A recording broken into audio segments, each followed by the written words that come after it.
Bonsoir, Niamey, la capitale de l'AES, accueille la première session inaugurale du Parlement de l'Alliance des États du Sahel. Une session qui se déroulera du 24 au 29 août 2026 au Centre international de conférence Mahatma Gandhi. Au cours de cette présente session inaugurale couplée de la session ordinaire du Parlement de l'AES, plusieurs sujets sont inscrits à l'ordre du jour et dont nous allons en parler au cours de ce débat avec nos invités, tous députés, au titre du Conseil consultatif de la refondation. Des députés qui vont nous entretenir sur les enjeux de cette première session inaugurale du Parlement de l'AES, les défis et les perspectives à venir pour une confédération des peuples afin d'éviter les erreurs commises par la CEDEAO qui n'a jamais su véritablement mettre en place un Parlement soucieux des intérêts des communautés. Et comme invité sur ce plateau, nous avons M. Bana Ibrahim, député confédéral de l'Alliance des États du Sahel, président du comité d'organisation des sessions confédérale. M.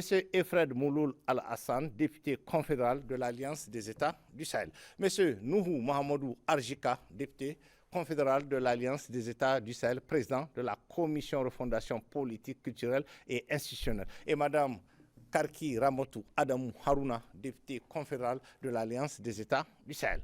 Madame, Monsieur, bonsoir et merci d'avoir accepté notre invitation pour parler de la première session inaugurale du Parlement de l'AES. Un Parlement où repose l'avenir et les espoirs de toute la jeunesse de l'AES qui aspire à un avenir radieux après les échecs des politiques publiques dans les différents États de la Confédération. Et pour entamer ce débat, cette question, la première session du Parlement de l'AES se tiendra à Niamey du 24 au 29 août 2026. Pourquoi la tenue d'un tel événement et quels seront les grands sujets au menu de cette rencontre? Monsieur Banaïram, bonsoir. Bonsoir. Bienvenue sur le plateau de Gouvernement.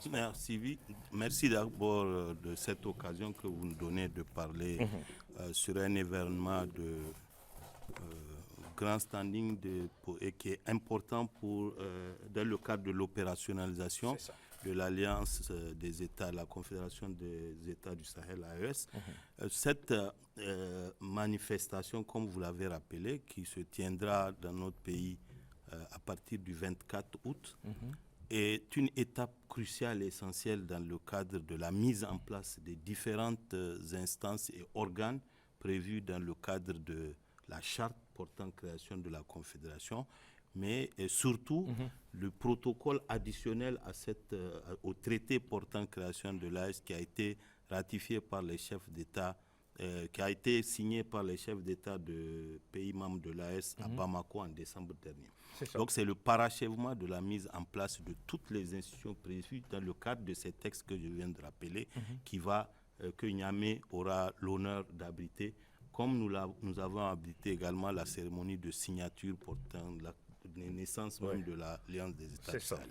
Donc il faut rappeler que c'est le Burkina Faso qui assure la présidence de la Confédération qui devrait accueillir cette manifestation. Mais les chefs d'État à Bamako ont décidé de délocaliser ça au Niger, mais toujours sous la présidence du Burkina Faso. Donc nous allons accueillir cela et ça sera l'occasion d'installer les députés confédéraux, mais également à l'occasion de la toute première session ordinaire qui va suivre la session inaugurale, nous allons nous plancher au niveau des 3 piliers sur lesquels repose la Confédération, c'est-à-dire le pilier défense, sécurité, le pilier diplomatie, développement. Nous avons un ordre du jour portant sur des questions qui concernent la vie de notre Confédération et je vais laisser l'occasion aux autres de revenir sur ces sujets. Donc voilà un peu le décor. C'est vraiment pour parachever la mise en place des institutions prévues dans le cadre du traité portant création de l'AES, également du protocole additionnel portant création des sessions confédérales des parlements de la Confédération des États du Sahel. Vous avez parlé de l'installation des députés confédéraux. Et ils sont combien? On peut avoir une idée du nombre de ces députés confédéraux? Les textes que je viens de citer, évoqués, ont prévu 45 membres avec une représentation équitable des 3 pays, 15 par pays. Donc il y aura 15 députés confédéraux au titre du Niger, au titre du Burkina et au titre du Mali. D'accord. Merci. Monsieur Fred, bonsoir. Bonsoir. Bienvenue sur le plateau du Grand. Qu'est-ce que vous allez ajouter sur cette première session du Parlement de l'AES? Bonsoir, monsieur Tchamagou. Bonsoir.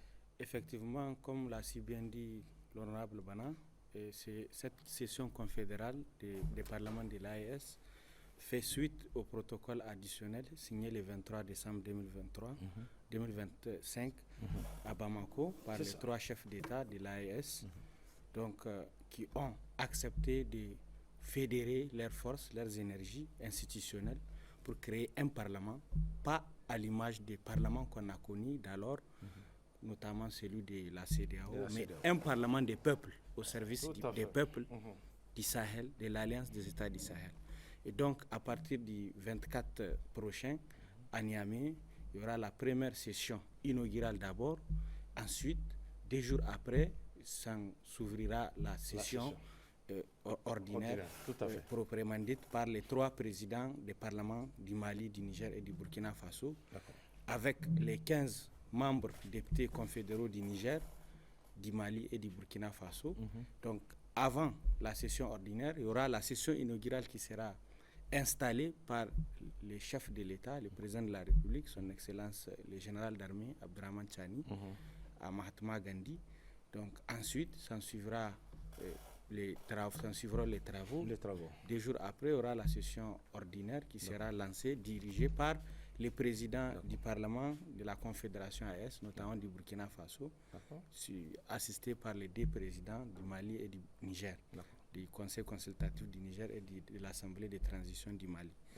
À l'issue de ces travaux, notamment qui sont inscrits à l'ordre du jour, au niveau de cette session confédérale, plusieurs points ont été retenus, notamment des questions liées à la paix, la sécurité et la défense. Des questions liées aussi à la liberté de circulation des personnes et des biens dans l'espace confédéral de l'AES, ainsi que des questions de développement, de diplomatie et des relations internationales.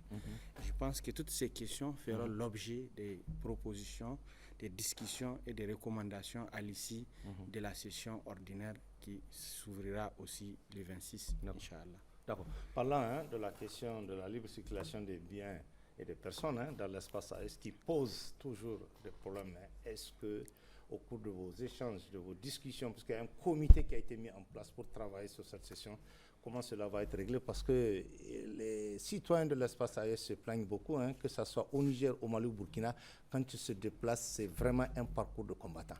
Est-ce que cette question sera réglée qu'aujourd'hui, dans l'espace AES, les gens vont circuler librement? Parce qu'il faut commencer par là. Je pense que la liberté de circulation, d'abord, oui, mais avant cette liberté de circulation, il faut une paix, une sécurité aussi effective. Tout à fait. Et c'est pourquoi il y a une commission dédiée à la sécurité et à la défense. Donc, des responsables qui s'y connaissent dans les domaines de la sécurité et de la défense vont parler, faire des recommandations aux 3 États pour que des dispositions soient prises pour sécuriser cet espace et permettre à ce que les citoyens de l'AES puissent circuler librement. Et ensuite, nous allons créer, sans nul doute, les conditions à travers les institutions confédérales et les institutions aussi politiques républicaines des 3 pays pour renforcer les dispositifs opérationnels au niveau de ces 3 pays. Parce que nous sommes d'accord qu'il y a des défis, sans nul doute, qui sont là, auxquels nos forces de défense et de sécurité font face au niveau de nos 3 pays.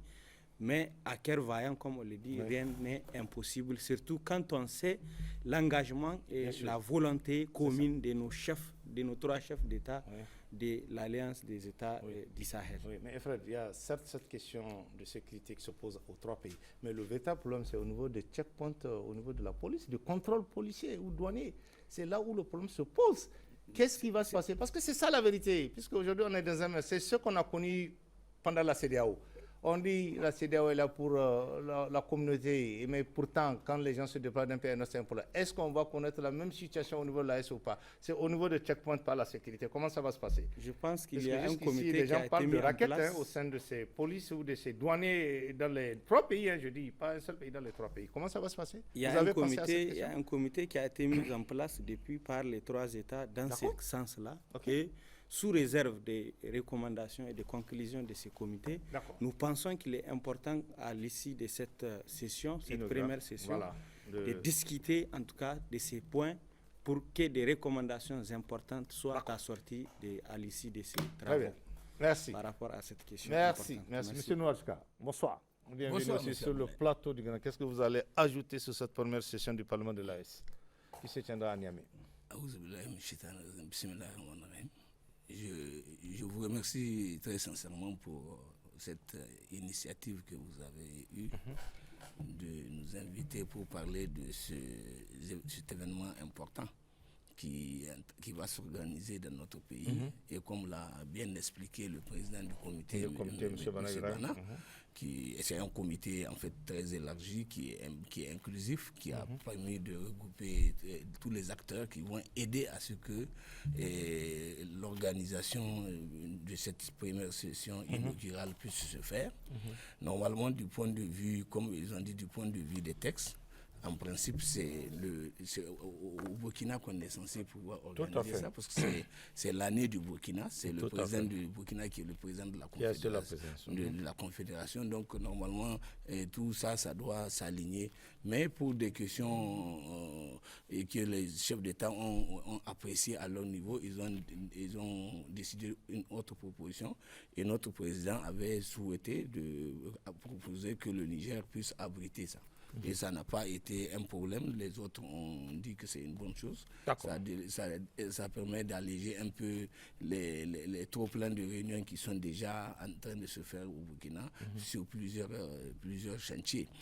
Donc, et en cela, nous estimons que c'est une bonne chose. Et d'ailleurs, en fait, il n'y a pas de hasard dans tout ce qui se passe. Vous savez, le Niger est pratiquement un pays qui a été le berceau de beaucoup d'institutions qu'on a pensées. Ici même au Niger, au moment où on avait créé en 1970, le 3 décembre 1970, on a créé l'autorité de l'Iptako-Gourma. C'est au Niger que ça a été lancé. Et les trois chefs d'État de l'époque ont décidé de signer cette... Et aujourd'hui, par Dieu, nous sommes en train de mettre en place l'AES sur le substrat de cette institution qui a été longtemps martyrisée, malmenée, parce que c'était une initiative à nous, mais qui n'était pas forcément bien vue de la part des autres, et ce qui fait que l'autorité a toujours été noyautée jusqu'à ce que le 26 décembre, on a pu être dans la position d'avoir un changement au Niger. Et le 26 juillet, je vais dire, de 2023, il y a eu le changement qui est intervenu et qui a rendu possible la reconstitution du puzzle que c'est. Et aujourd'hui, l'intérêt, c'est que à partir du moment où on a évalué toute la situation, on a décidé de nous engager dans le processus de création de l'AES à partir du 16 septembre 2023. Nous avons fait le jumping pour qu'à partir du 6 juillet 2024, qu'on puisse, ici même à Niamey, donc signer le traité portant création de la Confédération de l'AES, et on a prévu un certain nombre d'activités, d'institutions pour que nous puissions harmoniser notre manière d'agir, le travail qu'on doit faire ensemble au niveau de trois pays, parce que nous avons tous compris que seul on aura des difficultés. Tout à fait. Mais en se mettant à trois, tout de suite on a créé une situation géopolitique et géostratégique importante qui a rendu possible qu'aujourd'hui, désormais, l'AES fait partie des institutions internationales.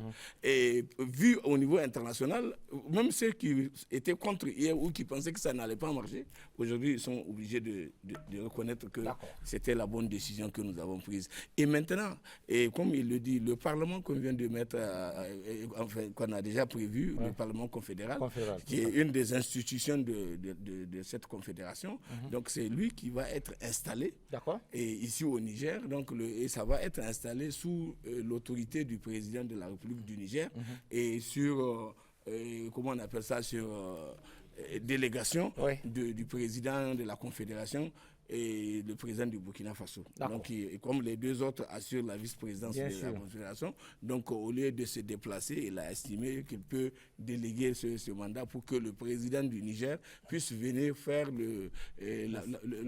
l'installation de ce Parlement confédéral. Maintenant, une fois installé, comme ils vous ont déjà dit, il y a un certain nombre d'activités qui sont menées. Dans un premier temps, on va procéder à l'adoption du règlement intérieur qui va permettre de gérer notre collégialité, pour voir comment le travail va pouvoir se faire pour que le Parlement puisse répondre à ce pourquoi il a été pensé. Aujourd'hui, c'est un Parlement qui a une vocation, la vocation de donner des avis et de formuler des recommandations sur des sujets d'importance qui concernent la vie de nos pays. Et donc, surtout centré sur les 3 axes que nous avons retenus, notamment l'axe défense et sécurité, l'axe diplomatie et aussi l'axe développement. Bon, donc, c'est dans ce cadre-là, et je pense que nous avons tous, en tout cas, l'espoir que les choses vont très bien se passer et que l'institution va finir par s'installer. Et une fois qu'elle aura été installée, on aura la possibilité de faire le travail qui est attendu de l'institution pour que, comme il a dit M. Fred, qu'on puisse donner un ton qui est différent de l'approche que nous avons déjà connue au niveau de certaines institutions. De la CEDEAO. De certaines institutions comme la CEDEAO. Il n'y a pas particulièrement la CEDEAO. Voilà. Merci. C'est très important. Donc je pense que c'est une très bonne chose aujourd'hui. Et j'ose espérer que, contrairement à tout ce que vous entendez à gauche à droite, les ennemis... On va y revenir là-dessus dans le débat. Voilà. Merci bien. Madame, bonsoir. Bonsoir. Et bienvenue aussi sur le plateau du Grand. Qu'est-ce que vous allez ajouter sur cette première session du Parlement de l'AES? Donc, merci beaucoup, Tiamogo, pour m'avoir donné la parole aujourd'hui. Et je suis d'autant plus contente de savoir qu'il y a au moins une femme sur le plateau. Le genre est respecté. On a toujours convié des femmes sur le plateau. Souvent, c'est elles qui ne veulent pas venir sur le plateau. Donc, merci vraiment pour l'honneur. La femme a l'honneur. Je voudrais demander 1 minute de silence à vraiment les victimes, en tout cas de l'insécurité dans l'espace AES, et particulièrement aux femmes et aux enfants. Donc, merci également de me donner la parole, de me pencher sur l'organisation, concrètement sur la tenue de la session confédérale. Voilà. Merci. Il y a eu un grand comité national qui a été mis en place avec toutes les institutions parties prenantes, bien sûr. Et ce qui a été vraiment d'un côté positif, c'est l'association des femmes de cette organisation. Donc les femmes sont parties prenantes. Vous avez remarqué que le Conseil consultatif de la refondation a institué une journée de salubrité pour l'accueil, en tout cas des grands invités, parce que c'est quand même un grand événement. Donc aujourd'hui, ces choses faites, la femme est vraiment dans toutes les instances de décision. Elle est très bien représentée. Et nous pensons que la place de la femme n'est pas seulement dans les foyers, mais c'est aussi dans les grandes instances de réflexion. Et donc, du coup, nous avons notre partition que nous devons jouer pleinement comme les hommes. Et j'ose espérer que beaucoup de choses ont été faites du côté des femmes, avec la plateforme unique des femmes. En tout cas, des réalisations concrètes qui sont là. Et nous pouvons dire, sans se tromper, que la femme a son mot à dire et la femme sera toujours aux côtés des hommes pour construire les États de l'AES. Voilà. Madame, parlons des femmes, puisque le Parlement confédéral, il y a 15 personnes. Il y a combien de femmes dans ces 15 personnes, puisque vous parlez de la représentativité de la femme, puisqu'il y a 15 par pays. Maintenant, dans ces 15, parlons du cas du Niger, qui nous intéresse. Il y a combien de femmes parmi les 15 qui ont été promis comme députés? Il y a 4 femmes. Il y a 4 sur les 15. Donc il y a 4. Sur les 15. OK. Sur 14. Sur 14. D'accord. C'est pour comprendre. Voilà. 4 sur 14, c'est pour comprendre. Très bien. Merci. À la différence, par exemple, au Mali, il y a 6 femmes. Au Mali, il y a 6 femmes. Et au Burkina Faso, il y a 2 femmes. Ah oui, d'accord. Bon. Donc, le Niger est dans une fourchette acceptable. Oui, très bien. C'est pour comprendre. D'accord. On va continuer. On parle d'une session inaugurale couplée de la session ordinaire du Parlement de l'Est. Concrètement, comment ces 2 manifestations seront organisées pour la compréhension du public? La session inaugurale, elle va se dérouler sur 2 jours. 2 jours, OK. Et elle sera, c'est-à-dire, elle sera marquée solennellement par la cérémonie d'installation que le président nous a rappelée, qui sera placé sous la présidence effective du chef de l'État du Niger, vice-président de la Confédération des États du Sahel, sur délégation du président, le camarade capitaine Ibrahim Traoré. Donc ce sera le général d'armée Abdourahmane Chani qui va faire l'installation. Immédiatement après, elle sera suivie de l'ouverture d'une session extraordinaire, d'une session extraordinaire qui va se pencher sur l'examen et l'adoption du règlement intérieur, comme l'a dit le président, de la mise en place des commissions de travail et de la mise en place des gouvernances de ces commissions, c'est-à-dire les bureaux, etc. Oui, tout à fait. Donc après ces 2 jours, il y aura l'ouverture.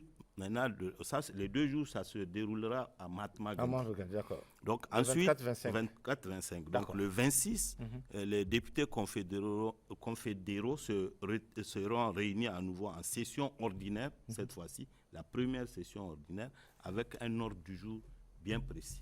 L'ordre du jour, il portera sur 3 thèmes, qui seront les 3 thèmes des travaux en commission. Le premier thème concernera le pilier défense et sécurité. Ça portera sur le partage des renseignements de sécurité entre nos 3 pays, le policier, renseignements policiers, etc. C'est ça. Le deuxième thème, c'est la commission diplomatie en collaboration avec la commission défense et de sécurité qui va se plancher sur la libre circulation des personnes et des biens dans l'espace confédéral.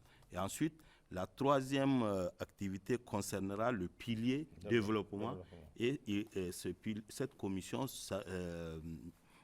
va débattre sur la question de l'opérationnalisation des médias de l'AES, c'est-à-dire comment les financer, comment faire en sorte que ces médias soient utiles à la Confédération. Donc ce sont ces 3 thématiques pour 4 jours, les 26, 27, 28 et 29, qui vont marquer, qui vont être la substance des réunions de la première session ordinaire. Voilà, donc, et pour revenir tout à l'heure, il faut rappeler que le souci de la mise en place des sessions confédérales procède de la volonté des chefs, d'État de donner un ancrage citoyen aux activités de la Confédération des États du Sahel.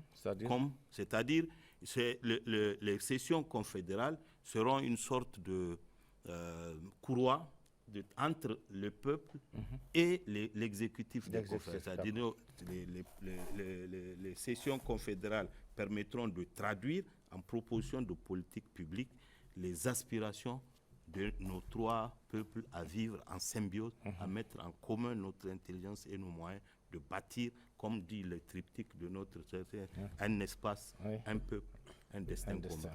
Donc, les tares, tout à l'heure, vous avez parlé de la libre circulation des biens. Justement, ce que vous êtes en train de décrire, ce sont les tares que nous avons héritées des organisations sous-régionales auxquelles nous avions parvenu. C'était resté des organisations des chefs d'État et non pas des organisations de peuple. Et vous pouvez être rassuré que la volonté de nos 3 chefs d'État, elle est clairement prononcée depuis la mise en place de la structure. Nous allons aller rapidement. Ici, je pense qu'il y a une réunion qui vient de prendre fin où le comité chargé de l'opérationnalisation les hauts fonctionnaires sont venus et ils ont jeté un regard sur ce qui a été fait dans la feuille de route de l'an 2 de l'AES, et la mise en place des sessions confédérales fait partie de cette feuille de route. Donc lorsqu'on l'aura fait, déjà on aurait contribué de manière significative à l'atteinte des objectifs contenus dans et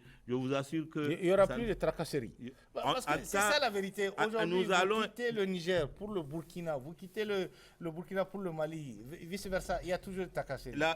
C'est purement que des raquettes. Les gens prennent seulement, même pas vérifier les identités. On l'a vu, hein, c'est juste pour prendre un billet de 1 000 francs ou 2 000 francs et puis on laisse passer les gens. Est-ce que c'est normal ça là-dedans? Nous préférons donner, répondre à travers les actes. Très bien. Donc, on aura peut-être, quand les sessions confédérales auront 1 an d'exercice, on serait bien à faire le bilan. Qu'est-ce qui a été fait dans le sens d'améliorer cette libre circulation des personnes et des biens. D'accord, merci. Et frère, qu'est-ce que vous allez ajouter sur ces 2 sessions qui vont se passer rapidement? Il est important de rappeler que ces 2 sessions où ce Parlement de l'AES, il est consultatif. Donc, il n'est pas exécutif. Il y a des gouvernements qui sont là, qui doivent exécuter la politique d'orientation des différents pays des différents chefs d'État de l'AES, notamment du Niger, du Mali et du Burkina. Donc, nous, là où on doit nous attendre, c'est d'abord dans les avis, dans les recommandations, c'est dans les conseils que ce Parlement doit donner aux différents gouvernements, aux différents chefs d'État, afin qu'ils soient mis en œuvre. Bien sûr. En dehors de ça, j'aimerais revenir sous réserve aussi de ce que déjà le président du comité a dit, notamment pour parler des délégations qui vont venir, parce que le Mali viendra avec aussi une forte délégation, tout comme le Burkina Faso. Je pense que le Mali viendra avec une délégation de 24 personnes, et le Burkina Faso avec 30 personnes. Et au-delà de ces deux délégations, il y aura d'autres pays amis, notamment du Tchad, qui viendront aussi, qui sont invités. Et il y a d'autres pays qui sont invités aussi à cette session inaugurale, et notamment du Ghana, du Togo, qui confirmeraient sans nul doute leur arrivée dans les heures et jours à venir. Donc, c'est pour dire quelle lecture peut-être faut-il faire par rapport à ces pays qui ne sont pas membres de l'AES, mais qui à chaque fois qu'il y a des réunions de l'AES sont là? La lecture, c'est le Togo, le Tchad, et on voit maintenant il y a le Ghana qui s'ajoute. Quelle lecture faut-il faire? La lecture, c'est qu'il faut ajouter même l'Algérie prochainement peut-être. La lecture, c'est qu'ils sont d'accord que nous partageons des liens interséculaires légendaires entre nous, et qu'ils sont d'accord que les peuples doivent être ensemble. Les chefs d'État aussi de l'AES travaillent pour leur peuple, et ils sont d'accord qu'ils sont à rupture d'avec les anciennes pratiques connues au sein de la CEDEAO ou des organisations, des officines sous-régionales souvent sécrétées par l'impérialisme et autres. Donc ils sont avec nous, même s'ils ne sont pas de l'AES, mais dans l'esprit, dans la vision, ils sont avec nous parce qu'ils participent à nos activités. Ils nous invitent aussi à leurs activités.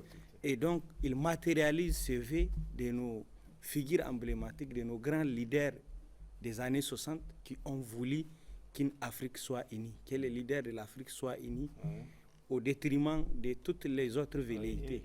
Et je pense que reprise aujourd'hui par le président le président Assimi Goïta et Ibrahim Traoré. Et je pense que dans les sillages encore de cette solidarité, il est important d'ajouter l'Algérie et d'autres pays comme le Ghana, qui peuvent sans nul doute aussi avoir cette confraternité avec nous, avec l'AES, avec ses dirigeants, et continuer à surtout matérialiser les vœux de progrès, de développement de notre espace confédéral. Et nous souhaitons que ces sommets, cette session confédérale se passe dans la parfaite symbiose entre les différents députés confédéraux, mais aussi que la population de Niamey, que tous les acteurs puissent concourir à la réussite de l'événement. D'ores et déjà, le comité d'organisation est à pied d'œuvre pour l'organisation de l'événement, qui sera sous la présidence du chef de l'État. Donc, ce n'est pas un événement n'importe lequel. Bien sûr. Donc, je pense qu'il est important que tous les acteurs puissent créer les conditions favorables pour la sérénité, pour la quiétude, pour la réussite de cet important événement. D'accord, merci.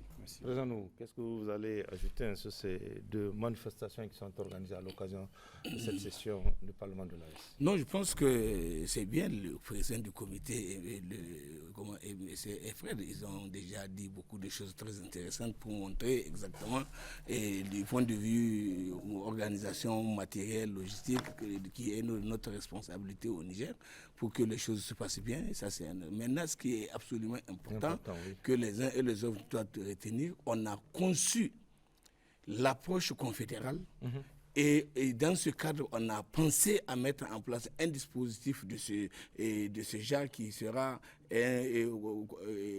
pratiquement l'autre façon d'agir et de faire de nos chefs d'État, parce que les débats seront élargis pour que tous les sujets qui vont être abordés, donc il y aura des débats très ouverts, des débats inclusifs, des débats sans tabou, pour que les fondamentaux de base qui vont rendre possible l'architecture de défense commune que nous avons voulu mettre en place, qui soit celle qui sera capable de faire en sorte que nos 3 pays de l'AES puissent assurer leur couverture en matière de défense de l'intégrité du territoire. Et déjà, le schéma est bien en place. Vous avez bien vu, on a pu mettre déjà en place notre force unifiée, ce qui n'a jamais existé. Il n'y en a ça nulle part d'ailleurs. Aujourd'hui, on a une force unifiée de l'AES et qui est déjà opérationnelle et qui est en train d'intervenir partout. Et elle est là pour défendre l'intégrité du territoire de l'AES, de l'ensemble de l'espace AES.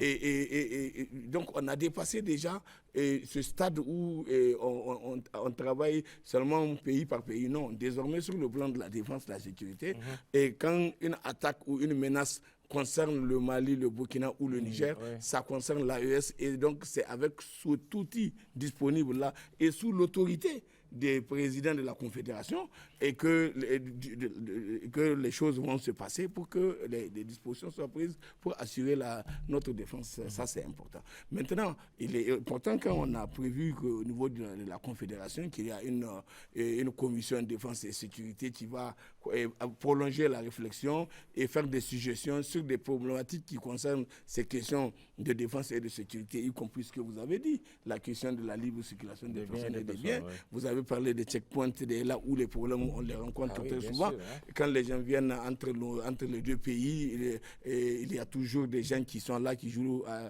aux racketteurs. Et bon, maintenant, c'est même au-delà. En fait, seulement, c'est pas que le checkpoint. Et il y a dans certains cas où on peut trouver, et nous vivons avec des gens. Aujourd'hui, il y a des Nigériens qui sont au Mali, qui sont au Burkina, des Burkinabés qui sont au Niger, des Maliens qui sont au Niger et qui sont en train de vivre aujourd'hui dans cette dynamique de l'AES. Et le travail qui est censé se continuer, nous aurons à réfléchir pour faire des recommandations et faire en sorte que partout où les citoyens de l'AES se trouvent, doivent avoir le même esprit de citoyens de l'AES, parce que notre objectif, c'est de faire de l'AES un espace, un peuple et un destin. Donc, ça veut dire qu'on aura pris en charge aussi, on aura aussi à considérer que nous avons à prendre en charge notre destin commun. Et que les bonnes initiatives, c'est vrai que chacun des pays garde une grande partie de sa souveraineté, mais nous avons décidé de mettre en commun aussi, par exemple, la question de la diplomatie. Pour que dans notre façon de nous ouvrir au monde, que nos 3 pays ont décidé de mettre en place une approche qui va rendre possible la façon comment on appelle ça, d'organiser nos relations internationales et que nous puissions harmoniser tout ça quand nous avons des participations à faire dans des forats internationaux, dans des institutions, partout où on doit être ensemble, nous devons avoir une approche concertée. Et il n'y aura pas de position discordante. Nos responsables de la diplomatie seront dans une posture où ils vont travailler à harmoniser les positions, quitte à faire des répartitions de tâches par rapport à des positions à défendre, comme ça a été, vous vous rappelez, la dernière fois à la réunion de l'Assemblée générale des Nations unies, à chacun de nos premiers ministres qui étaient là-bas, ils ont pris parole, mais chacun a pris parole sous un angle. Et le tout mis ensemble a permis de dégager la position de l'AES de façon globale. Donc ça, je pense que c'est une dynamique que les gens doivent maintenant aujourd'hui avec nos 3 parlements et comment on appelle ça au sein de l'AES, à travers cet outil qui est mis à la disposition de nos 3 parlements, c'est-à-dire cette session confédérale, c'est l'occasion de faire des discussions, de faire des échanges harmonisés entre nos 3 pays sur les différents points d'ancrage que j'ai bien dit, parce que après l'aspect sécurité et défense, l'aspect diplomatie, il y a la question du développement. Donc la question du développement, c'est une problématique globale. Vous savez que tout réside en réalité autour de ça. Que nous ayons besoin d'être sécurisés, on a un moyen de défense pour garantir, le tout c'est pour créer les conditions d'une facilitation des actions de développement qu'on aura à faire pour que, à travers les initiatives d'action de développement, qu'on tire nos États vers la prospérité, vers ce qui va aider nos pays à s'épanouir, nos différents peuples à s'épanouir dans tout l'espace à travers les initiatives de développement qu'on aura à faire. Et il y aura on va réfléchir sur des infrastructures de haute importance et qui vont rendre possible d'abord la fiabilité de mouvements au sein de nos pays. Vous savez, aujourd'hui, hier seulement, quand on a fait à l'occasion d'une conférence qu'on a fait à la fin de la réunion du comité des hauts fonctionnaires là. Alors donc, on a une des préoccupations qui a été soulevée, c'est la problématique de la libre circulation à travers les voies de communication. Ici aujourd'hui, pour aller à Kantiari, à partir de Makolondi, pour aller à Fada, c'est une préoccupation. Donc les gens doivent réfléchir sur comment on va faire pour qu'on puisse trouver les moyens de régler ce problème-là. Très bien. Ensuite, on a pensé qu'il y a, pour que ça puisse bien marcher, il faut qu'on ait des voies de communication bien organisées. Et c'est pour ça qu'on a parlé il y a déjà l'idée de construction des autoroutes. Voilà, l'autoroute qui va quitter. Déjà, un tronçon est en train d'être fait. Au niveau de Burkina, déjà, ils sont en train de faire le tronçon Ouagabougou. C'est en double voie. Et c'est la même chose qui va continuer de Bobo jusqu'à Sikasso. Et puis, ça va continuer jusqu'à Bamako. Et ici, vers le Niger, de Ouaga, on doit venir vers le Niger avec le même standing d'autoroute. Maintenant, en dehors de ça, on a parlé, toujours par rapport aux questions de développement, l'ensemble de ce que nous consommons. Mais on doit réduire notre importation. Nous ne devons plus dépendre du reste du monde à travers ce qu'on mange. Et aujourd'hui, parce que nous importons tout ça, et nous sommes en train de nous rendre tous malades parce que vous savez, aujourd'hui, on ne contrôle pas la qualité des biens qui nous circulent chez nous. Et les normes même ne sont pas respectées. Il y a ce qu'ils appellent normes africaines, mais il y a les normes qui sont les leurs là-bas. Donc nous, aujourd'hui, un des travaux qui va être fait, qui vont être faits au sein de, par exemple, la commission de développement, c'est réfléchir sur la problématique du développement de l'ensemble de nos trois pays. Et je pense que c'est très important. D'accord. Et donc, c'est certainement un début. Et la suite, on va revenir. D'accord, merci. Madame, qu'est-ce que vous allez ajouter sur ces deux manifestations qui seront organisées à l'occasion de cette première session du Parlement de l'AES? Rapidement. Donc, je pense que le président du comité d'organisation a tout déroulé déjà. Et les autres ont effectivement apporté leur contribution pour compléter. Moi, je voudrais tout simplement dire que c'est un engagement politique que les présidents de l'AES sont en train de prendre au plus haut niveau et qui sont en train de se concrétiser. D'accord. Donc, pour moi, il faut tout simplement s'engager comme nous sommes en train de le faire, nous engager, nous approprier des grands défis de l'heure et puis vraiment travailler pour concourir à ce que ces défis-là soient relevés. D'accord. Donc, je l'ai dit tout à l'heure, la femme est toujours là, toujours présente sur tous les domaines, vraiment, pour aider, pour apporter sa contribution, pour apporter sa réponse stratégique pour le développement de ce pays. D'accord. Et nous le voyons, beaucoup de progrès vraiment sont là, qui prouvent que le Niger avance. Le Niger avance. Le Niger avance à grands pas. L'AES avance et petit à petit, l'oiseau fait sonner. Voilà. Très bien. Si. D'accord. C'est bon? Oui. D'accord, merci. On va avancer, Monsieur Bana. Cette première session du 24 au 26, je crois que ça va durer 5 jours. 5-6 jours. D'accord. Est-ce que ce temps suffira pour discuter des grandes préoccupations de l'heure de l'espace AES? Et j'aimerais vraiment pour la compréhension du public qui nous regarde qu'on parle un peu de la configuration de ces parlements. Pour qu'on comprenne, puisque désormais on parle de député confédéral.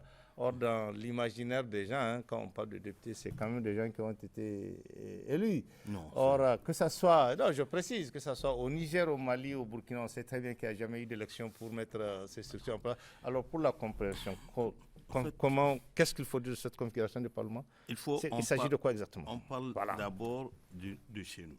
De chez nous, d'accord. Il faut partir du commencement. D'accord. Le commencement, c'était d'abord les assises nationales. Oui, bien sûr. Les assises nationales qui ont débouché sur une charte de la refondation.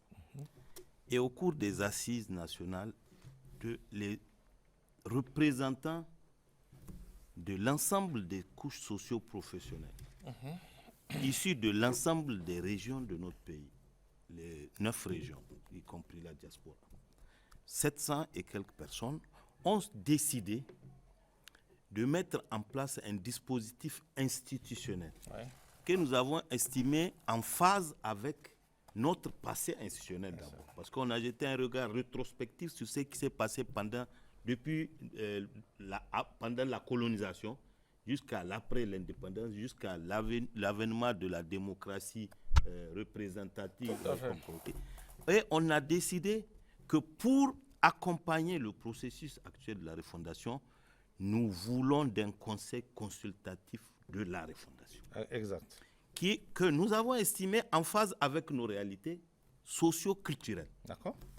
Et après le 26 mars 2025, quand il y a eu la promulgation de la charte de la refondation, il a été consacré à son article 68, un conseil consultatif de la refondation qui travaille, qui est articulé comme vous le voyez aujourd'hui. D'accord. C'est un choix des assises nationales respecté par le président de la République et qui a donné une vie juridique au CCR.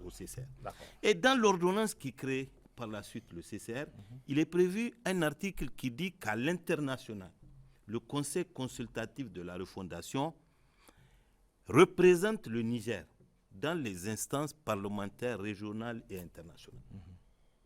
Ensuite, si vous allez dans le protocole additionnel au traité portant création de la Confédération des États du Sahel, AES, il est écrit noir sur blanc que les sessions confédérales des parlements sont constituées des assemblées nationales, des parlements ou de tout autre organe en tenant lieu.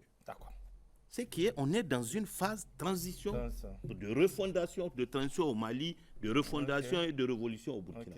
Pour le moment, on ne parle pas d'élection. Et c'est ça qui vous confère ce titre de député? Absolument. À l'international, quand nous représentons le Niger au sein de l'AES, on dit on porte le titre de député. D'accord. Et un député, pour que les Nigériens comprennent, nulle part, dans aucun lexique, il n'a été écrit qu'un député est forcément élu. D'accord.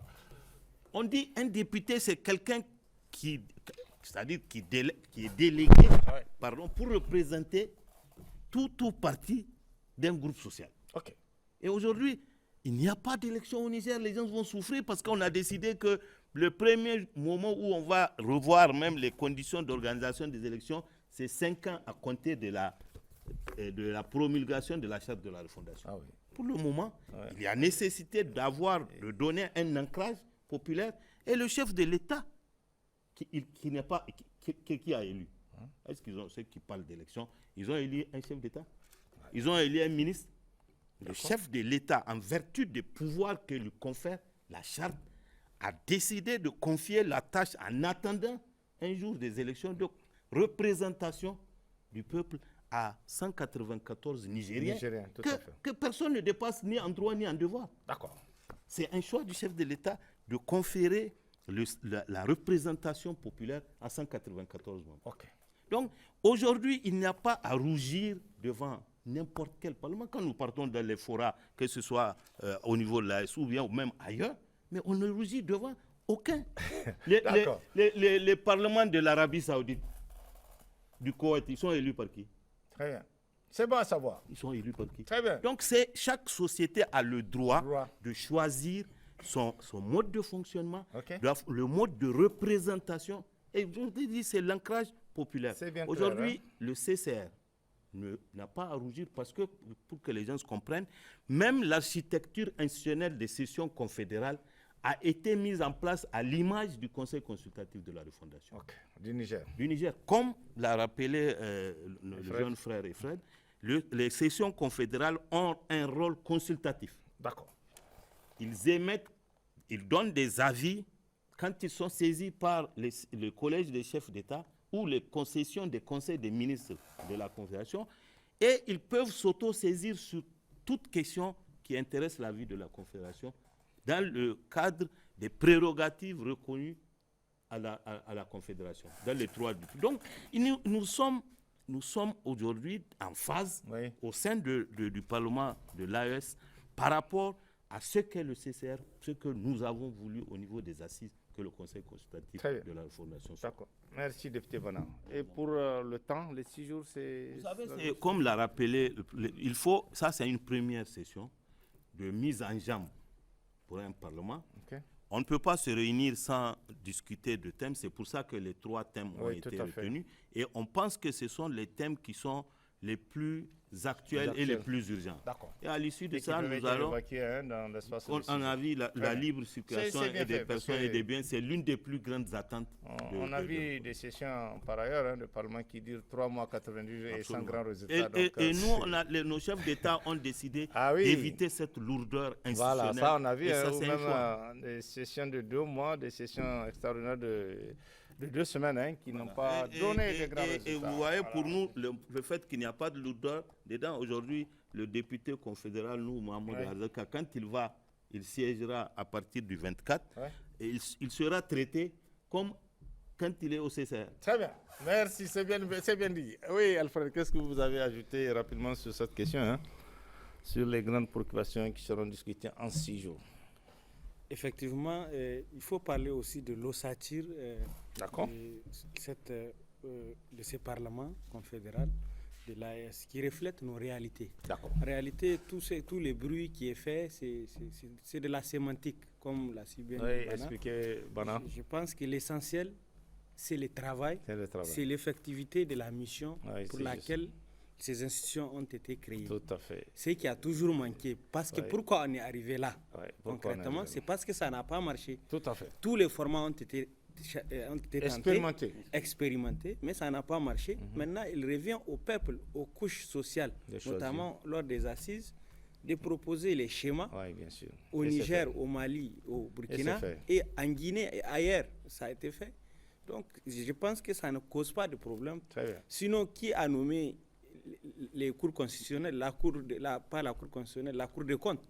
Pourquoi les gens ne posent pas les problèmes au niveau de certaines institutions? C'est au niveau du CCR seulement les problèmes. Pourtant, au CCR, une grande partie des membres du CCR représentent des organisations assez représentatives. Telles que l'ISN, des couches sociales. Je pense qu'il n'y a pas ces problèmes. Le problème, c'est qu'au Niger, le plus important, c'est qu'on passe tout le temps à côté de l'essentiel.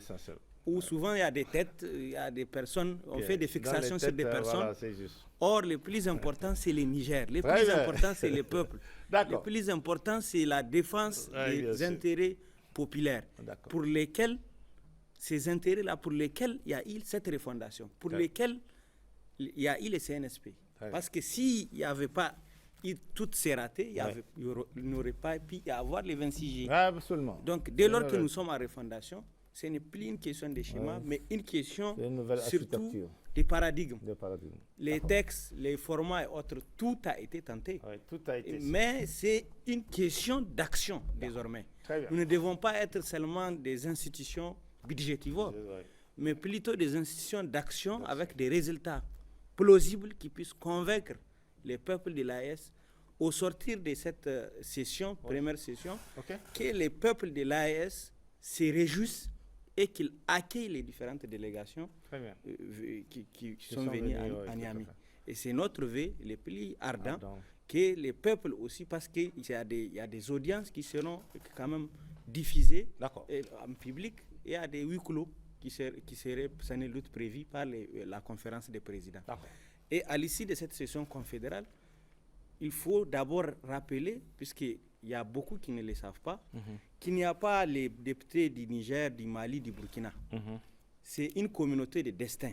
Désormais, c'est un parlement composé de 45 citoyens sahéliens qui partagent une communauté de destin pour faire des propositions aux différents gouvernements des États de l'AES pour la mutualisation des renseignements, pour la l'opérationnalisation de l'AES à travers la liberté de circulation des personnes et des biens, mais aussi pour les questions de développement.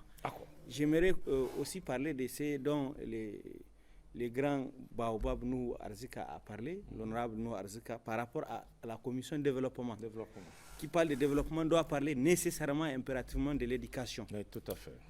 Donc du développement du capital humain. On ne peut pas se développer sans une meilleure formation. Oui, absolument. Ça, on ne peut pas se développer si on va toujours aller chercher nos ingénieurs ailleurs pour venir, on ne peut pas s'industrialiser si on n'a pas les capital humain nécessaires qui puissent assurer l'alimentation, la maintenance des machines, de l'installation et tout ça. On est bien d'accord. Donc il est important d'investir. Le regain d'activité qu'on a vu ces derniers temps avec tous ces investissements qui sont là, parce que la dernière fois on a vu le lancement des activités au niveau de Kafra. Pour l'exploration du pétrole. On a vu la création, la signature du contrat de construction de la raffinerie de Dosso, le complexe pétrochimique. Tout ça, il faut un capital humain qui peut travailler au lieu d'aller complexes agroalimentaires et voilà. tout, on est d'accord là-dessus. Le capital, c'est important. C'est important de parler de l'éducation, de la formation, mais aussi de l'entrepreneuriat des jeunes. D'accord.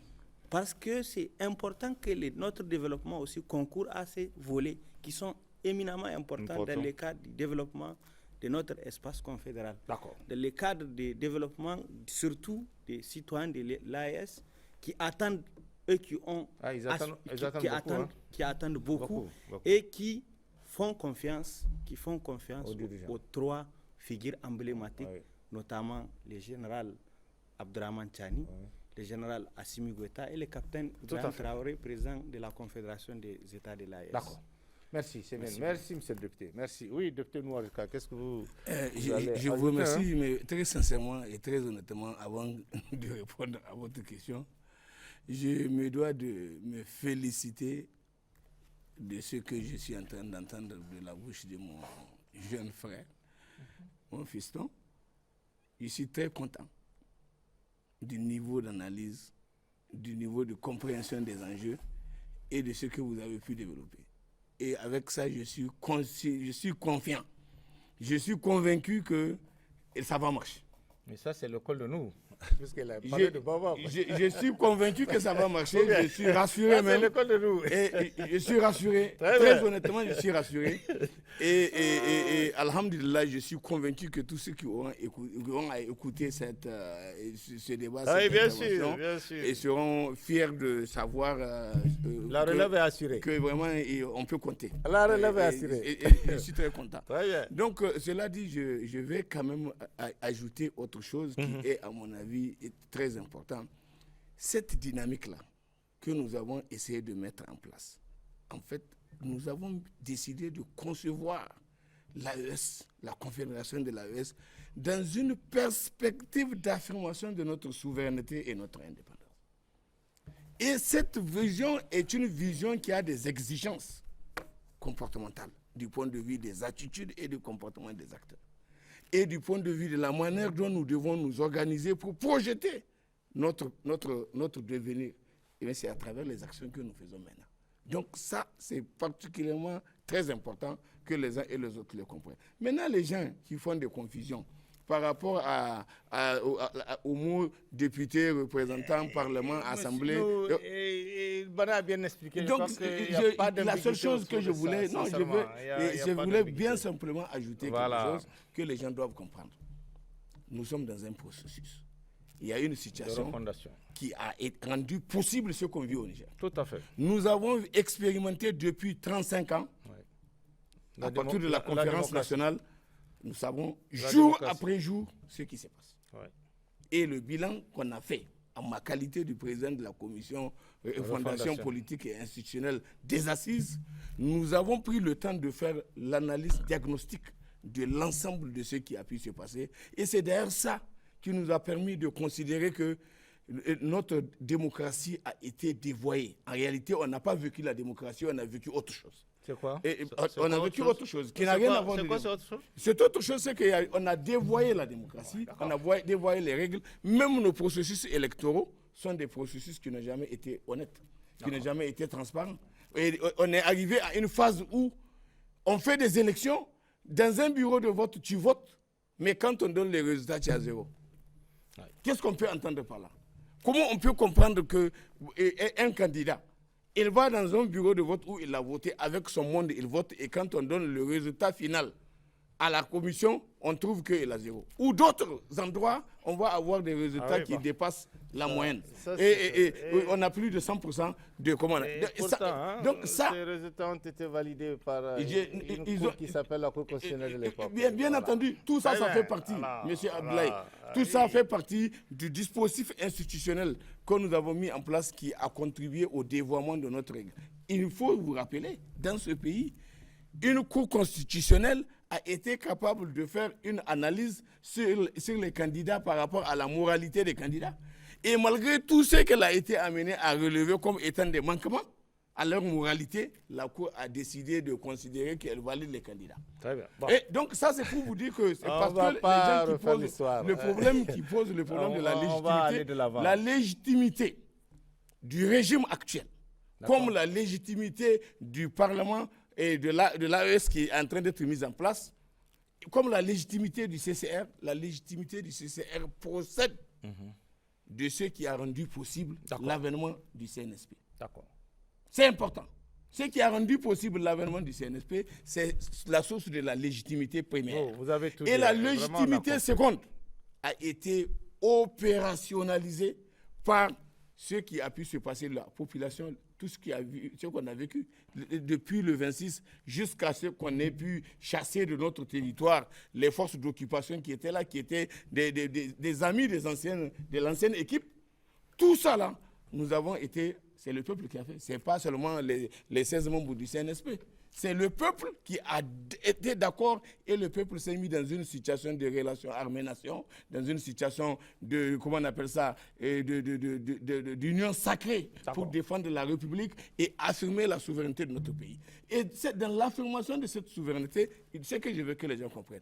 Entre les actions que les gens sont en train de dire, mais la légitimité, il est mieux d'avoir quelqu'un que toi, qui est la source de la légitimité de l'action, c'est-à-dire le président de la République, qui décide de nommer, sur la base même de la cooptation, des gens en qui il pose sa confiance, et que lui, il est le principal responsable de tout ce qui va arriver. Et le peuple Abdoulaye, il a tout expliqué. J'arrive. C'est toi et bien d'autres camarades autour du président qui ont fait le tour de ce pays sur 4083 km. Et vous avez vu ce que le peuple a fait. Il y a des endroits où le peuple nigérien a attendu le président de 14h à 23h, à minuit. On est d'accord, on était témoin. Donc, quelle légitimité on peut demander? Le peuple donc a marqué son adhésion, il a marqué sa légitimité, et donc la légitimité du président ne souffre d'aucune contestation. Et si ce président-là, qui est dans cette posture-là, comme consacré et validé par la charte, décide d'investir quelqu'un. Tout à fait. Quand il investit quelqu'un, il signe pour dire je nomme un tel préfet, je nomme un tel ministre, je nomme un tel DG, je nomme un tel directeur de la RTN, je nomme un tel conseiller. On est d'accord. Alors, c'est un tel là qui est nommé conseiller. Il doit être respecté dans ce que... Oui, tout à fait. Donc la même chose si on a désigné le conseil consultatif, les conseillers qui ont été nommés par le décret du président de la République, sur la base de l'ordonnance que le président de la République a signée et qui dit qu'il donne mandat au CCR d'être le représentant à l'extérieur du Niger, dans les rapports du Niger avec le reste du monde, que le CCR représente. Non, on a compris, vraiment le Donc maintenant, le Parlement, les textes ont dit que le Parlement, les sessions confédérales, ils sont composés de 45 députés confédéraux. C'est comme on dit, et quand on élit des députés, on dit qu'ils sont dans une chambre qu'on appelle Assemblée nationale. Aujourd'hui, nous sommes dans une chambre qu'on appelle session confédérale et que les membres de ça portent le titre de député. Les membres de la session confédérale portent le titre de député. Donc, ils sont députés confédéraux au titre de ça. Donc, maintenant, évidemment, vis-à-vis de l'AES, nous sommes des députés. Mais vis-à-vis du Niger, nous sommes des conseillers de la République. Des conseillers de la République avec les considérations d'une institution qui est le troisième organe. J'ai entendu les gens dire que le CCR est sous tutelle du ministère de l'Intérieur. Nulle part il a été dit que le CCR est sous tutelle du ministère de l'Intérieur. Par contre, l'article 17 l'article 17 de l'ordonnance a prévu que dans les relations fonctionnelles, que le CCR travaille avec le ministère de l'Intérieur comme porte d'entrée pour accéder, pour passer certaines informations. Ça, c'est parce que c'est comme ça qu'on a harmonisé ça. C'est comme ça qu'on a organisé ça. Maintenant, celui qui n'est pas content. Bon. Merci, c'est bien dit. Madame, qu'est-ce que vous allez ajouter à cette question? On va à la dernière pour finir. Merci, nous. Oui, madame, qu'est-ce que vous allez ajouter sur les grandes préoccupations qui seront discutées pendant les 6 jours? Rapidement. Bon, ils ont parlé, je pense, des 3 commissions qui ont été déjà mises en place. D'accord.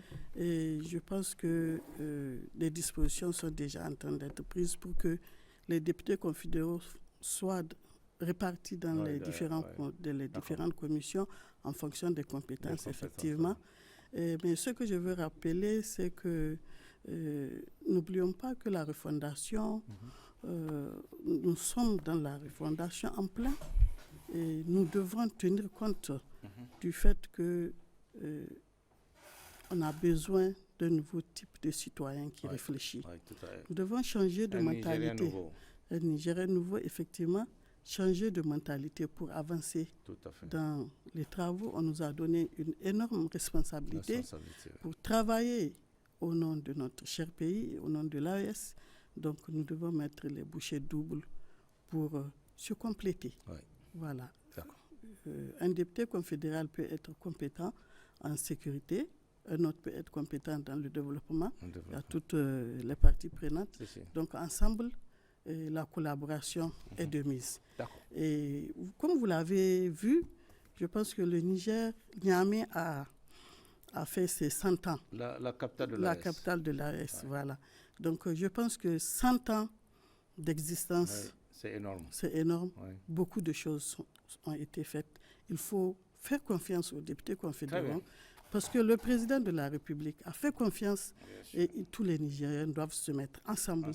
En tout cas pour travailler afin de relever les défis, comme je l'ai dit. D'accord. Voilà. Ok. C'est bon? Oui, merci. Ça va. On va, pour finir, en une phrase, quelles sont vos attentes à l'issue de cette première session du Parlement confédéral et un message en direction des citoyens de l'espace AES et des dirigeants de la Confédération? Vraiment, je pense que on a donné le maximum d'informations sur ce qui va se passer au cours de cette session, puisqu'on aura d'autres débats. Il y a déjà le débat qui est prévu en direct le jour même de l'ouverture de la cérémonie, et il y aura un autre débat après pour faire le bilan de la session. Le message que j'ai à transmettre, c'est de rassurer les populations des pays membres de l'AES. L'outil session confédérale a été pensé, comme je l'ai dit au tout début, pour que les voix des populations soient portées au niveau confédéral. Parce que même le thème de ces sessions, c'est 3 parlements, une voix confédérale. Et il faut, dans le dispositif qui est mis en place et qui est prévu notamment au niveau du protocole additionnel, mais aussi au niveau du projet de règlement intérieur qui va être adopté, ça va marquer la différence. Pour rappel, les populations n'ont jamais entendu une mission des parlementaires de la CEDEAO du Niger pour aller expliquer aux populations les fruits de leurs discussions ou de recueillir leurs attentes et tout. Dans le dispositif actuel, il est fait obligation à chaque représentant, parlement représentant le pays au niveau de l'AES, à la fin de la session, d'aller à la rencontre des populations pour leur expliquer les décisions qui ont été prises et aussi profiter pour recueillir leurs attentes vis-à-vis de la Confédération et porter ces attentes plus tard lors de la prochaine session. C'est déjà important. Donc, il faut que la ville, les populations nigériennes du Niger soient rassurées que la volonté des chefs d'État, c'est de faire différemment de ce qu'on a connu par le passé. C'est ça le processus de refondation. Et on est sur ce chemin. Et de continuer à croire et à soutenir les différents processus en cours dans nos pays, parce que c'est des processus qui sont exigeants. Le président nous l'a rappelé. Parfois, on prend des décisions qui ne sont pas bien comprises, mais peut-être qui montreront demain. Et qui donneront les fruits escomptés. Donc, il faut continuer à croire que la décision prise par les chefs d'État de mettre en place la Confédération, c'est une nécessité absolue pour permettre la réalisation des objectifs de la révolution, de la refondation et de la transition au Mali. Pour les populations de Niamey, comme à leur accoutumée, Oui, bien sûr. je leur demande de sortir, Oui, une forte accueillir, comme on a l'habitude de le faire. Oui. On est un pays, une ville hospitalière, un pays tout à hospitalier. fait. Donc de se mobiliser pour faire de ce deuxième événement d'envergure après la signature de la charte du traité au Niger, de faire de ça un événement mémorable pour que plus tard, nous, nos enfants, nos petits-enfants s'en souviennent comme étant celui d'un départ pour l'opérationnalisation de la Confédération des États du Sahel. Très bien, merci M. Bana. Oui, Evrad, rapidement, quel sera votre message? Le message, c'est adressé à l'endroit de la population confédérale de continuer à croire aux 3 guides du Mali, du Niger et du Burkina Faso, de continuer à croire à leurs institutions, de ne pas se laisser instrumentaliser ou subir des narratifs qui sont vendus ailleurs sur les médias pour vouloir nous dévoyer de notre mission fondamentale et surtout de savoir que le développement, la prospérité d'une nation ou d'un espace comme le nôtre, celui de l'AES, requiert toujours un processus. Aucune nation ne s'est développée sur un plateau d'or. Ah oui, c'est clair. Il y a toujours des sacrifices, il y a toujours un processus, tout à fait. Il y a des étapes et il y a souvent de longue haleine. Donc il est important que nous fassions confiance à nos institutions, à nos dirigeants. Parce que quelque part, une parole divine dit chaque peuple a les dirigeants qu'il mérite. Si on va continuer à toujours porter des critiques souvent acerbes à nos dirigeants, à nos institutions, c'est que ces dirigeants-là, ils sont issus de notre société. Ils sont des filles et des fils de notre société. Donc, ils sont à notre image. Il est important que nous changions de mentalité et que nous portions des critiques qui sont positives, constructives, et non vouloir vociférer uniquement sur des médias souvent, tout à fait, sur les cyberespaces, tout simplement pour assouvir des intérêts antinationaux, des intérêts anti-républicains et anti-confédéraux. Comme on le constate, tous ceux qui sont dans cette mallette sont dans un système financé, entretenu par l'impérialisme et ses valets locaux. Parce qu'ils jalousent aujourd'hui la démarche de notre confédération. Certains ont prédit qu'elle n'allait même pas passer un mois. Aujourd'hui, nous sommes... Et pourtant. Parce que c'est Dieu qui fait en sorte que cette confédération-là est encore là, assise. Et cette confédération continue d'avancer par la volonté et la dynamique de ceux qui la dirigent, mais aussi par la confiance des peuples de cet espace. Et surtout, ayons confiance aux décisions qui sont prises pour que ces décisions puissent véritablement contribuer à régler les problèmes auxquels nous faisons face. Vous avez parlé tout à l'heure de la liberté de circulation, mais quelle qu'en soit la décision qui pourrait être prise par nos différents gouvernements, s'il n'y a pas une véritable collaboration, un changement de mentalité, une franche collaboration de toute la population, de tous les acteurs impliqués sur la chaîne, c'est qu'il y aura toujours des défaillances. Donc il est important d'abord que nous fassions confiance à ces dirigeants que Dieu nous a amenés pour faire cette progression dans la dynamique de l'histoire. Et que nous travaillons à changer nos mentalités, aller vers un nouveau paradigme qui puisse nous amener à la prospérité tant souhaitée.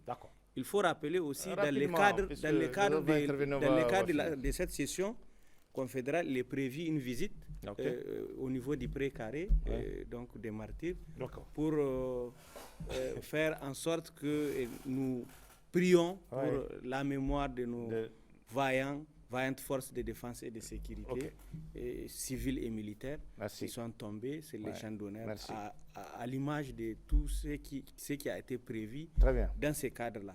Nous devons encore nous en réjouir que cela est un point d'honneur pour Niamey.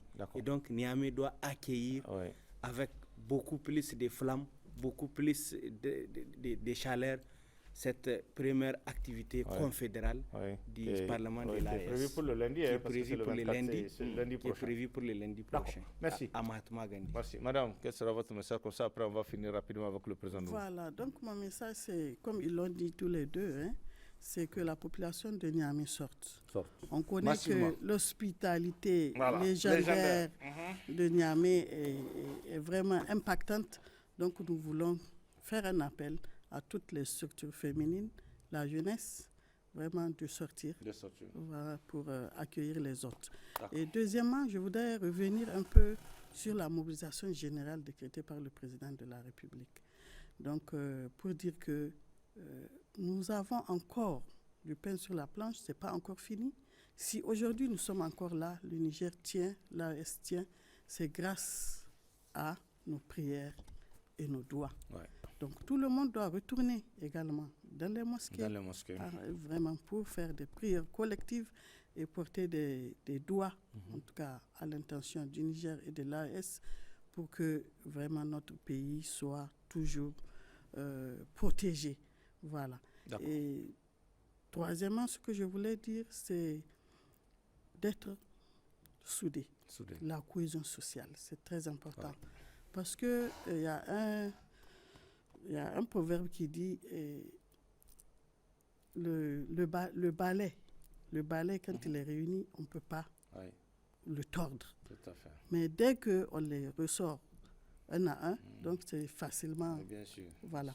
Donc, faisons un effort pour que tous les Nigériens parlent le même langage, qu'on mette au devant la cohésion sociale, parce que c'est de notre pays qu'il s'agit. On a un seul pays et c'est à nous de le construire. Donc, faisons un effort pour s'entendre, pour construire... Surtout au niveau des femmes, non? Au niveau des femmes, voilà. Mais souvent, c'est très compliqué. Mais beaucoup d'efforts. Beaucoup d'efforts au niveau des femmes, d'accord. Ou bien, on doit je pose la question, c'est bien ça, non? S'accepter, chacun. Ah oui. Voilà, mettre les égos de côté et travailler la main dans la main pour construire le pays. Très bien. Voilà, merci, madame. Merci beaucoup, merci. Oui, présentez-nous. En une phrase, votre message. Non, vraiment, moi, je suis comblé. En une phrase. Je suis comblé par le débat qui a été fait. Merci. Et par le niveau du débat, le contenu qui a été débité. Et vraiment, je peux dire alhamdoulilah. Maintenant, il faut que nous comprenions, comme je l'ai dit, nous sommes dans une dynamique. Et cette dynamique-là doit être consolidée au niveau pays et au niveau de l'AES. Dans notre pays, par exemple, nous avons le devoir de réussir cette entreprise de refondation. Nous avons choisi le processus de la refondation. On a mis de côté le cliché transition ou transitionnel que les gens ont l'habitude de voir. On dit transition, vous avez un délai. On a donné 6 mois au temps de Barré, 9 mois au temps de Wanké, 14 mois au temps de Salou. Et puis bon, et le reste, on l'a vu. On a fait des choses à la va-vite. Non, maintenant, il n'y a pas de délai, mais il y a des objectifs. Il y a des objectifs, les objectifs qui reposent sur les 4 axes que le président de la République a indiqué et sur la base desquels aussi on a travaillé au niveau des assises, on a débouché sur des recommandations. Donc l'aspect sécuritaire, l'aspect gouvernance, il faut absolument que nous améliorions notre qualité de gouvernance, que nous soyons une gouvernance vertueuse, on est d'accord. Une gouvernance qui va garantir l'équité et la justice dans notre pays et qui va rassurer tout le monde et qui ne va pas laisser place à des voyous et qui, dans leur posture ou dans leur position, se mettent à avoir des comportements. On vous donne une confiance et vous allez vous comporter d'une certaine façon. Moi, j'étais très heureux quand j'ai vu le ministère de l'Intérieur développer l'initiative qui a permis de regarder les ADLA et de les classer. Mais normalement, quand on a classé les ADLA, ceux qui ne marchent pas, on doit les prendre. Et on les met de côté. Et jusqu'ici, cela. Bon, il faut prendre des dispositions. Ah oui, ils sont encore là. Ceux qui n'ont pas donné le résultat, ils sont encore là. Ceux qui n'ont pas donné les résultats, on doit prendre des dispositions. Ah oui, puisque c'est de ça qu'il s'agit. Si on fait une évaluation, ceux qui n'ont pas de résultats, normalement, doivent partir. C'est important. Et à tous les niveaux. Donc, c'est à tous les niveaux, y compris à l'hôtel. Y compris à l'hôtel. Et donc, à tous les niveaux. On n'a aucun problème. C'est pour dire qu'il y a des choses qui sont pour moi, chez moi, très claires. L'AES, comme le Niger, comme l'AES, notre ambition, c'est de réussir à relever le défi de ceux qui pensent que nous sommes des sous-hommes.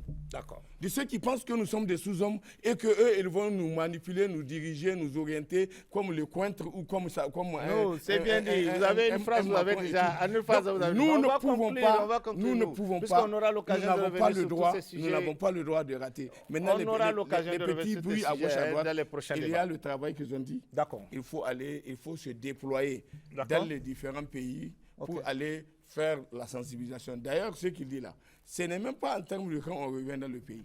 Normalement, au niveau de la confédérale, on devait être capable même de développer des initiatives d'action au niveau de la session confédérale pour que des équipes soient mises en place pour sillonner le Niger, le Mali et le Burkina. Pas seulement que les députés confédéraux du Niger vont aller parler aux Nigériens ou les députés confédéraux du Burkina. Non, ça doit être une dynamique qui va rendre possible une sorte de mission mixte. Et les gens vont circuler dans le pays, partager les informations, recueillir les avis des gens et venir formuler des recommandations qui vont nous permettre d'aller de l'avant. Il faut absolument que les gens comprennent quand un peuple est debout. Il n'y a plus personne qui peut l'arrêter. Ici, on a réussi nos chantiers parce que le peuple est resté debout. Il est resté debout le jour, il est resté debout la nuit. Et c'est pour ça que je profite pour féliciter le peuple nigérien dans toute sa composante, dans toute sa dimension. Tous ceux qui ont passé des nuits blanches en train de prier, en train d'utiliser toutes les voies que nous avons pour être dans la position de solliciter l'exaucement de Dieu de ce qu'on est en train de faire. Merci, Président. Le résultat est là. Tout le monde a vu. En tout cas, si on devait faire bagarre, merci, il sait que ce n'est pas possible. Non, c'est bien. Mais comme Dieu a suivi ce qu'on a fait, c'est bien. Alhamdulillah. Donc vraiment que Dieu facilite l'action, que tous ceux qui vont arriver, que Dieu facilite leur séjour et qu'on finisse le travail en beauté et que le Niger grandisse et dans ce qui a été fait parce qu'on aura atteint un résultat à l'image de ce qu'on a fait lorsqu'on a signé le traité de l'AES ici le 24, le 6 juillet 2024. Ça a été aussi quelque chose d'historique. On se rappelle à l'époque, le président Goïta était arrivé, le président Ibé est venu, mais il a été extrêmement ovationné par le peuple nigérien juste parce que les gens, de leur cœur, ils ressentent le devoir de l'apprécier. Vous avez tout dit, c'est bien. Merci beaucoup, Président Nou, vraiment pour votre contribution très importante à ce débat. Madame, merci aussi pour votre contribution. Tout ce que vous avez dit concernant les femmes, c'est la vérité. Les femmes, quand elles s'engagent, elles se mobilisent. Et le message aussi que vous avez, parce qu'en s'engageant en ce moment, il faut aussi une unité. Donc, d'où la nécessité que tout le monde soit ensemble. Vraiment, merci pour votre message. Président Bana, président du comité Bana, merci. Vraiment, merci aussi pour le travail, parce qu'on a vu ce que vous avez exposé. C'est vraiment un travail formidable que ce comité a eu à faire concernant la préparation de cette première session du Parlement de l'AES. Vraiment, merci pour tout ce que vous avez dit ce soir sur ce plan. On a bien compris le titre de député, parce que je suis convaincu, quand cette session va se dérouler, qu'on appelle des jeunes députés, ça va susciter énormément de débats. Ça, on sait comment ça se passe. C'est pour ça que j'ai posé cette question, pour comprendre pourquoi ce titre de député désormais. Et vous l'avez si bien expliqué. Bon, merci. Alfred, merci aussi pour votre contenu et tout ce que vous avez développé, surtout cet aspect de développement que vous avez dit. Et cet aspect de capital humain, c'est la vérité. Parce que sans capital humain, on ne peut rien faire. Et c'est à tous les niveaux. Et je pense que c'est un défi qu'il faut relever pour connaître ce capital humain à tous les niveaux. Qu'on ne va plus aller chercher quand même des techniciens ou des ingénieurs, on peut les former ici. Et je suis sûr qu'en le faisant avec toutes les perspectives, ce pays-là va avancer là. Parce qu'on a vu les perspectives qui sont là. Et je suis sûr que dans quelques années, ce pays-là va aller très loin. Et c'est sûr que c'est d'autres qui vont venir s'inspirer de ce que nous sommes en train de faire. Vraiment, merci. On a vu. On va s'arrêter là en espérant se retrouver une prochaine fois, M. Noussou, parce qu'on a au moins 2 débats qu'on aura à faire sur cette thématique-là. On va le faire. Merci à tous. On va s'arrêter là. Mesdames, Messieurs, c'est la fin de cette émission. Merci de l'avoir suivi. Et à l'occasion de la tenue de cette première session inaugurale du Parlement de l'AES, le grand débat sera en direct après la cérémonie officielle d'ouverture des travaux de cette session depuis le Centre international de conférence Mahatma Gandhi de Niamey. Rendez-vous juste après cette cérémonie retransmise en direct par la radio et télévision du Niger, la RTN.